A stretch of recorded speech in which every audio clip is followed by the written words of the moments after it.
आज मैं आप लोगों को कुछ और टैग्स के बारे में बताऊंगा जो HTML में यूज़ किए जाते हैं। ठीक है, लास्ट क्लास में जिन टैग्स के बारे में बताया था वो भी एक इम्पॉर्टेंट टैग्स हैं और इन टैग्स का भी बहुत इम्पॉर्टेंट रोल होता है।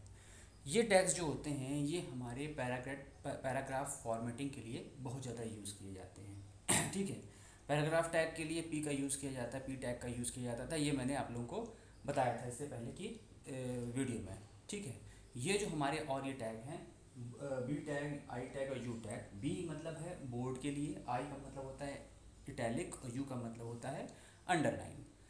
MS वर्ड में आप लोगों ने देखा होगा कि जब हम लोग कुछ टाइप करते हैं तो टाइप करते हैं कुछ भी, मतलब अल्फ़ाबेट हमने टाइप किया है तो उसको डार्क करने के लिए हम लोग उसको बोल्ड कर देते हैं। ठीक है, तो ये वही बोर्ड है। अगर हमें कोई वर्ड या कोई पैराग्राफ या कोई सेंटेंस उसको डार्क करना है तो उसको बोल्ड बनाना है, तो बोल्ड करने के लिए वो यहाँ पर ऑप्शन नहीं होता है, यहाँ पर टैग का यूज़ किया जाता है। जिस भी अल्फ़ाबेट को, जिस भी लाइन को, जिस भी लेटर को अगर हम चाहेंगे कि वो डार्क कलर में आ जाए तो उसके लिए हमको बी टैग का यूज़ करना होता है। ठीक है, मान लो कोई पैराग्राफ लिखा हुआ है, उसमें कोई हेडिंग पड़ी है, हेडिंग के बाद उसके बाद जो भी उसके हेडिंग से रिलेटेड जो स्टेटमेंट है वो पड़ा हुआ है। तो इस तरह की चीज़ के लिए हमको कोई मान लो उस जो हेडिंग को है उसको बोर्ड में करना है तो हमें कुछ नहीं करना होगा। जिस भी वर्ड को बोर्ड में करना होगा तो ये भी हमारा पेयर टैग ही होता है, मतलब ओपनिंग टैग भी होगा, क्लोजिंग टैग भी होगा। तो उस वर्ड को हम यहाँ बीच में उसमें लिख देंगे। तो जब भी हम रन कराएंगे उस वेब पेज को, जब हम रन कराएंगे वेब पेज, मतलब उस कोड को वेब पेज में क्रिएट करके रन कराएंगे तो वो वर्ड हमारा बोर्ड बन चुका होगा। बोर्ड मतलब वो डार्क कलर में आपको, डार्क ब्लैक कलर में आपको वो वर्ड दिखाई देगा। तो मतलब वही चीज़ है कि MS वर्ड के ये तीनों, MS वर्ड में तीनों ऑप्शंस यूज़ होते हैं। वहाँ पर क्लिक करके ही हम लोग कर लेते हैं या शॉर्टकट की के थ्रू कर लेते हैं। बोल्ड करना होगा बोल्ड, इटैलिक करना होगा इटैलिक, अंडरलाइन करना होगा अंडरलाइन, कैसे भी करके। यहाँ पर अगर हमें वही काम अप्लाई करना है वेब पेज में, अगर हम चाहते हैं कि वेब पेज में हमारा ये कहीं ज़रूरत पड़ती है और इस तरह के तीनों ऑप्शन का यूज़ करना है तो उसके लिए हमें टैग्स का यूज़ करना पड़ेगा। मैंने पहले भी बताया था कि कुछ भी HTML में आपको कोई भी काम करना हो हर चीज़ के लिए टैग्स डिफाइन है और इन टैग्स का यूज़ आगे चल के करना भी है। ऐसा नहीं कि सिर्फ पढ़ाया जा रहा है, इनको आगे चलकर आप कोड लिखने में यूज़ करना पड़ेगा। तो बोर्ड टैग के लिए कुछ नहीं, जो भी जिस वर्ड में भी हम मतलब जिस वर्ड को भी हमें बोर्ड करना हो, सेंटेंस को, अल्फ़ाबेट को बोर्ड करना हो तो उसको इस टैग्स के बीच में रख देंगे तो वो उसको बोर्ड कर देगा। इटैलिक में क्या होता है, इटैलिक में जैसे आपने MS वर्ड में भी देखा होगा कि वो जो वर्ड, जिस वर्ड को हम इटैलिक बनाते हैं, ठीक है, वो हल्का सा तिरछा हो जाता है। ठीक है, तो सेम वही चीज़ अगर हमें अप्लाई करनी है तो इसके लिए यहाँ आई टैग होता है। ये आई टैग ही इटैलिक के लिए यूज़ किया जाता है कि अगर किसी अल्फ़ाबेट को, लाइन को, वर्ड को अगर हमें इटैलिक में लाना है, मतलब हल्का सा तिरछा करना है, जैसे कि MS वर्ड में एग्जैक्टली आपने देखा हुआ है, तो उसके लिए हम लोग इस टैग का यूज़ करते हैं। सेम उसी तरह से बोर्ड के जिस भी मतलब वर्ड को हमको बोर्ड करना है, तो अगर किसी वर्ड को इटैलिक करना है तो वो वर्ड या लाइन इन दोनों टैग्स के बीच में प्लेस कर दी जाएगी। ठीक है, तो ये तीनों हमारे जो होते हैं ये हमारे पैराग्राफ फॉर्मेटिंग के लिए यूज़ किए जाते हैं। और भी हैं, आगे और भी आएंगे, सब और सब करके आएगा आगे। ठीक है, तो ये पैराग्राफ फॉर्मेटिंग के लिए यूज़ करते हैं और यूज़ करने के लिए बस कुछ नहीं, पेयर, सारे के सारे पेयर टैग है तो उनका पेयर इसी तरह पेयर के बीच में अगर हम लिख देंगे तो अपने आप से इटैलिक हो जाएगा। जब मैं प्रैक्टिकल वीडियो बनाऊंगा तो ये सारे टैग एक ही पेज में आपको यूज़ करके दिखाऊंगा किस तरीके से इसको यूज़ करते हैं। अभी तो सिर्फ इसका मतलब बता सकते हैं कि ये इटैलिक के लिए यूज़ करते हैं, ये अंडरलाइन के लिए यूज़ करते हैं और ये बोर्ड के लिए यूज़ करते हैं। लेकिन जब वो प्रैक्टिकल वीडियो में ज़्यादा क्लियर होगा कि किस तरीके से वो होता है और आपको समझ में भी आएगा अच्छे से। ठीक है, अभी तो थोड़ा सा एक्सप्लेन इसलिए किया जाएगा जिससे कि आपको थोड़ा सा रेफरेंस मिल जाए, बाकी तो प्रैक्टिकल वीडियो के थ्रू ही ज़्यादा क्लियर होगा। अंडरलाइन के लिए भी सेम वही है, कोई भी वर्ड लिखा हुआ है मान लो लिखा हुआ है, ठीक है, इसको ऐसे अंडरलाइन, हम चाहते हैं कि अंडरलाइन फॉर्म में आए तो कुछ नहीं करना होगा हमको। यहाँ पर अंडरलाइन करने के लिए अंडरलाइन करने की ज़रूरत नहीं पड़ेगी।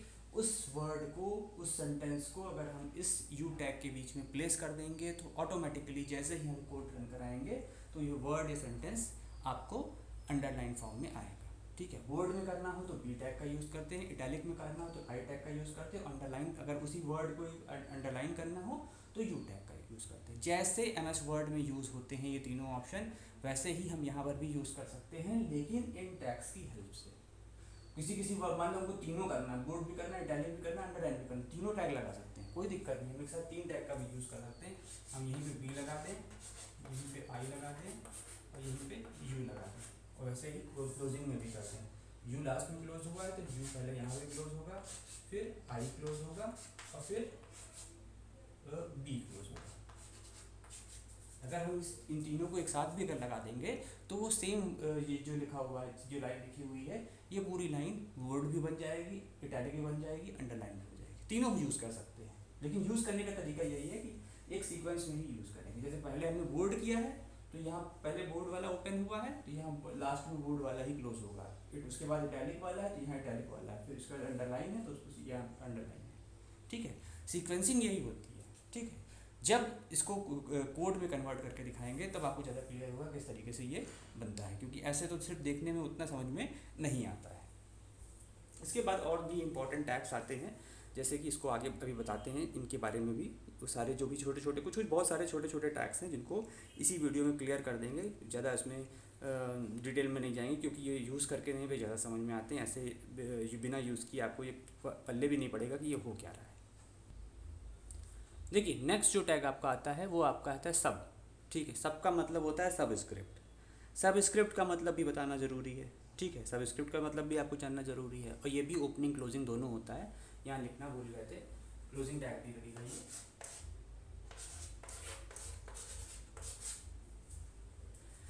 सबस्क्रिप्ट का मतलब ये है, सबस्क्रिप्ट का मतलब ये है, जैसे देखो अब इस एग्जांपल से बताते हैं। जैसे ये लिखा हुआ है,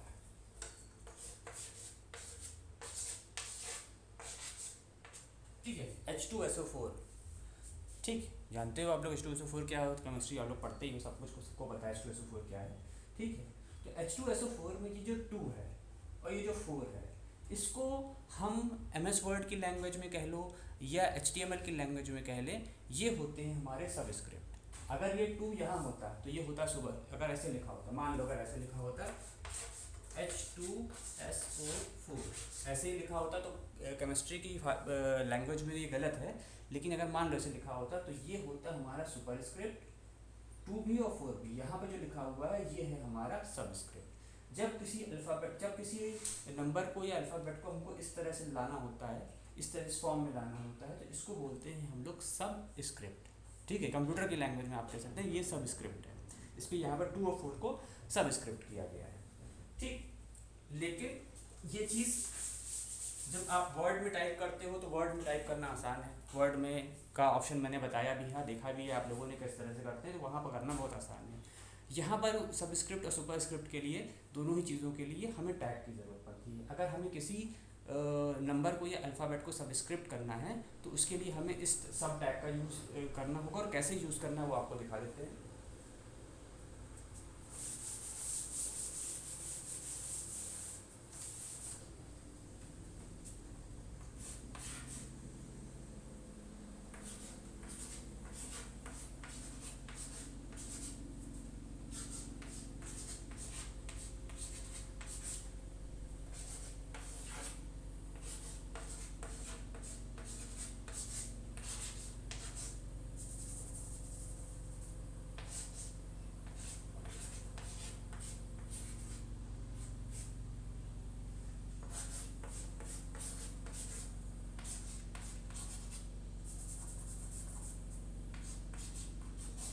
देखो ये ऐसे मैंने एक कोड लिखा है, यहाँ पर किया गया है कि यहाँ पर एक हमने पी टैग लगाया है, पैराग्राफ टैग। ठीक है, इस पैराग्राफ टैग के अंदर हमने लिखा है पहले एच, मतलब इसका जो आउटपुट आएगा वो कुछ ऐसे आएगा। इसका आउटपुट आएगा H2SO4। ठीक है, अगर इस कोड को सिर्फ इस लाइन को हम रन कराते हैं तो इसका आउटपुट आएगा H2SO4। कैसे, देखो हमने एक पैराग्राफ टैग ले लिया, नहीं भी ले तो भी काम चलता है, तो भी ये हो जाएगा, ऐसा कुछ नहीं है, लेकिन फिर भी एक पैराग्राफ टैग। एच को हमको नॉर्मली डिस्प्ले करना है, नॉर्मली डिस्प्ले कर दिया है। 2 को हमको नॉर्मली डिस्प्ले कर नहीं करना है, हमको 2 को सबस्क्रिप्ट करना है, तो 2 के ऊपर हमने सब टैग लगा दिया है। 2 के आगे की ओपनिंग सब टैग और 2 के बाद क्लोजिंग सब टैग। फिर एसओ को हमको नॉर्मली हमने लिख दिया है, कहीं कोई दिक्कत नहीं, तो ये वैसे ही टाइप वैसे ही प्रिंट होगा। लेकिन 4 को हमको सबस्क्रिप्ट करना है, तो 4 के पहले भी 4 को हमने सब टैग के अंदर रख दिया है, जिससे कि वो सबस्क्रिप्ट। अगर हम सब टैग का यूज ना करते तो आउटपुट हमारा कुछ ऐसा होता है।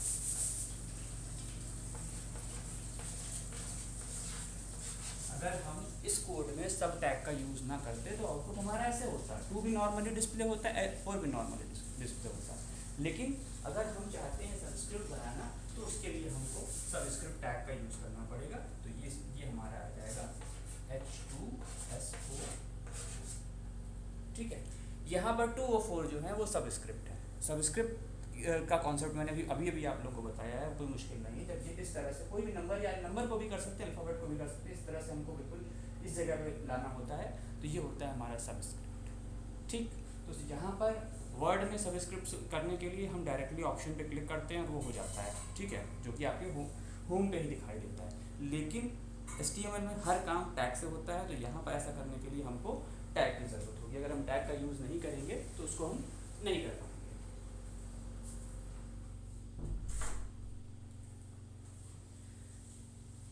इसी के बाद बताते हैं आपको सुपरस्क्रिप्ट। सुपरस्क्रिप्ट में भी कुछ ऐसे ही है, कुछ खास नहीं करना है।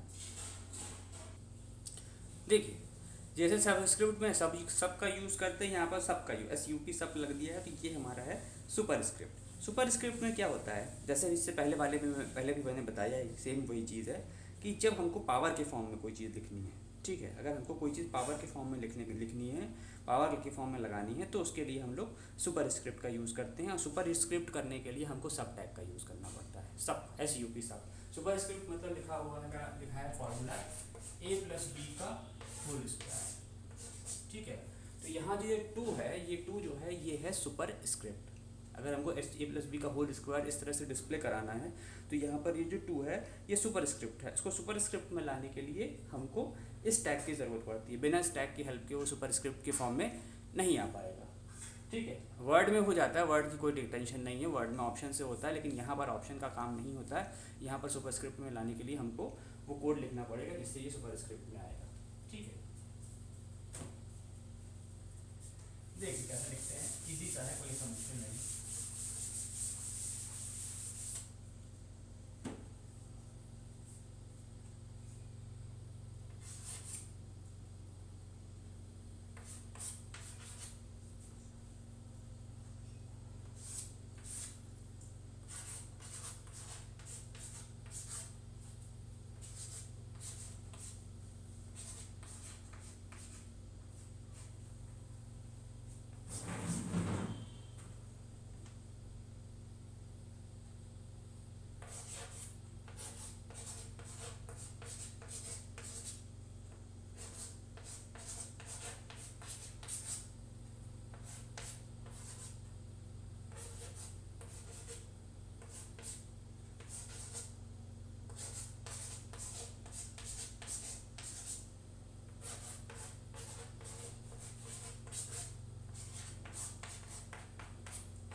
ठीक है, देखो ये जो कोड लिखा हुआ है, ये कोड है आपका A+B का whole square is equal to A² + 2AB + B²। इसको हमको डिस्प्ले करना है HTML में। ठीक है, यहाँ पर A+B के ऊपर जो 2 लगा हुआ है ये भी सुपरस्क्रिप्ट है। फिर A² के जो बाद में फार्मूले के ऊपर A² पे जो 2 लगा हुआ है ये भी सुपरस्क्रिप्ट है। जो 2AB पे 2 लगा हुआ है वो नॉर्मल 2 है, उस पर कोई सुपरस्क्रिप्ट नहीं है, वो नॉर्मली डिस्प्ले होगा। और जो B² पे लगा हुआ है वो भी हमारा सुपरस्क्रिप्ट है। तो ऐसा करने के लिए हमने कुछ नहीं किया, A+B को हमने ब्रैकेट में एज इट इज़ डिस्प्ले करा दिया है, लेकिन A+B के जस्ट बाद हमको 2 को सुपरस्क्रिप्ट करना है। ठीक है, तो फिर हमने सब के अंदर ये 2 यहाँ प्लेस कर दिया, तो ऑटोमेटिकली ये चीज़ आ गई। फिर इक्वल टू को हमको एज इट इज़ रखना है, तो इक्वल टू को एज इट इज़ रखा। फिर यहाँ पर दूसरे वाले A के ऊपर भी हमको 2 को सबस्क्रिप्ट करना है, तो उसको भी हमने सब टैग के अंदर रख दिया है।